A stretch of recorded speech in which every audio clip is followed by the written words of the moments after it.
Je pense que ce sont les Africains qui doivent se sentir tout à fait responsables pour prendre leur destin en main. Si l'Occident devait les aider, ce serait déjà fait.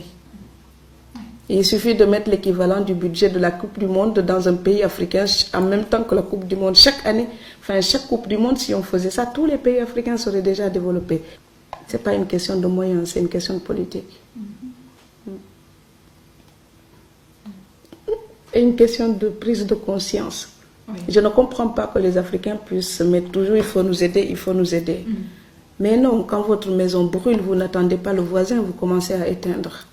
Je sais qu'ils luttent, je sais qu'ils travaillent en Afrique, mais il faut qu'ils soient encore plus conscients que leur avenir est dans leurs propres mains, que ça ne viendra pas d'ailleurs. C'est un gros mensonge. S'ils y croient, ils se trompent. Maintenant, peut-être que je suis pessimiste en disant ça, mais je ne peux pas dire le contraire parce que je ne le crois pas. Parce que moi, quand je me cassais la gueule, il n'y a personne qui est venu me sauver. Donc, et je pense qu'on peut mettre ça à l'échelle d'un village, d'un pays et d'un continent. Il y a la solidarité traditionnelle africaine qui était là pour aider les plus démunis entre nous. Maintenant, il faut oser dire qu'elle est devenue aussi trafiquée, elle est tronquée, elle est hypocrite. Vous avez des tas de feignants qui sont là, qui vivent sur le dos des autres comme des saprofites. Donc, si je ne travaille pas, mon cousin, ma cousine ou ma soeur ou mon frère va me donner à manger. Ce n'est pas une vie. À un moment donné, il faut se dire, tout le monde a la responsabilité d'assumer son existence.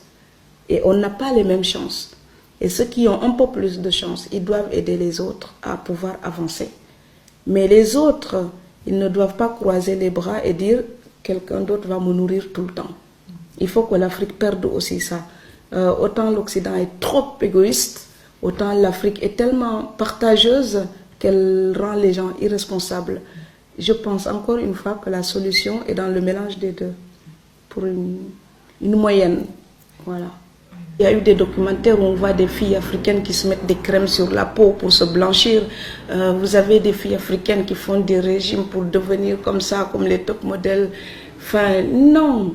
On est cambré, on a des petites joues, ça fait des trous quand on sourit et nos fesses sont rebondies dans nos jeans. Mais c'est sublime.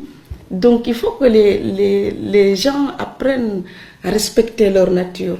Mais quand je suis au Sénégal aussi, ils disent sénégalaise, je leur dis, c'est plus dur d'ailleurs de le rectifier là-bas. Parce qu'eux, ils disent sénégalaise, je dis franco-sénégalaise. Parce que je suis sénégalaise, mais je ne renie pas ce que l'autre culture m'a donné aussi. Parce que je respecte.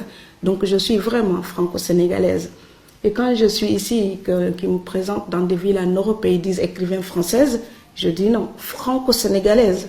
Parce que si je n'avais pas été franco-sénégalaise, mes livres n'auraient pas la réalité qu'ils ont, ce que je dis là-dedans. Il y a beaucoup d'immigrés qui sont là, qui n'osent même pas aller en vacances parce qu'il faut économiser pour le billet, économiser pour les cadeaux, pour tout le clan. Ces gens-là, quand ils n'osent plus partir en vacances, ils ne sont plus en liberté. Ils sont pris en otage par un système traditionnel qui fait d'eux des esclaves, qui produisent pour entretenir des gens qui vivent psychologiquement mieux qu'eux. Donc, à un moment donné, il faut aussi que l'immigré soit conscient qu'il est devenu un instrument d'une tradition qui est falsifiée, qui est modernisée pour devenir profiteuse et capitaliste. Cette tradition qui était sociale et humaine, elle se tourne vers le capitalisme. Donc on profite de l'autre pour mieux garder le peu de choses qu'on a. L'immigré ne doit pas accepter ça. Il ne faut pas mentir aux nôtres. C'est à nous les immigrés d'enlever le mensonge des immigrés pour l'apparence. C'est confortable d'arriver au pays de faire comme si on roulait en Jaguar en Europe et avec un jet privé, alors qu'on était simplement boy ou femme de ménage ou quelqu'un qui souffre dans un travail très très dur et mal payé. À un moment donné, il faut oser dire au pays, chacun lutte sous tous les cieux. C'est pareil. C'est pas parce qu'on est en Europe qu'on a tout à distribuer comme ça. Bon, moi je veux aider les gens, je suis consciente du manque. Mais il faut qu'ils soient aussi conscients de mes peines en tant qu'exilés. Or, nous, on oublie parfois de nous demander si on va bien. Et on nous appelle, il faut envoyer ça, ça, ça et ça. Je dis, attends, dis-moi d'abord, est-ce que tu vas bien? Puisque tu ne peux rien me donner, donne-moi un peu d'amour. Après, tu pourras demander matériellement. Mais nous aussi, on n'a pas besoin de leur aide matérielle pour vivre. On a besoin de leur soutien psychologique. On a besoin de leur amour pour pouvoir trouver la force d'aller gagner ce qui nous permet de les aider matériellement.